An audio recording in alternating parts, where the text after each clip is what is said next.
You are looking at Julian's pronunciation guide, where we look at how to pronounce better some of the most mispronounced words in the world, like this other curious word. But how do you say what you're looking for today?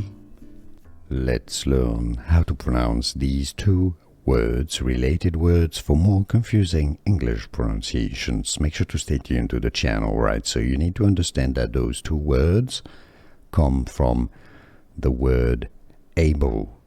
That's the root, okay? Able, which helps a lot understanding the pronunciation. So the top word here is ableist, somebody who enables an action. Ableist, okay? So not ableist or ableist. Ableist. Stress on the first syllable. Ableist.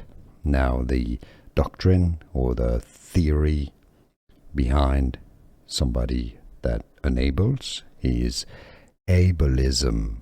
Ableism. You have a Z sound, okay, so it's not ableism. Ableism. Ableist. Ableism. Did you get this? Let me know in the comments. Here are more videos on how to pronounce more confusing words and names too many mispronounced. Like this video if you found it useful. I appreciate your support. I'll see you soon and thanks for watching.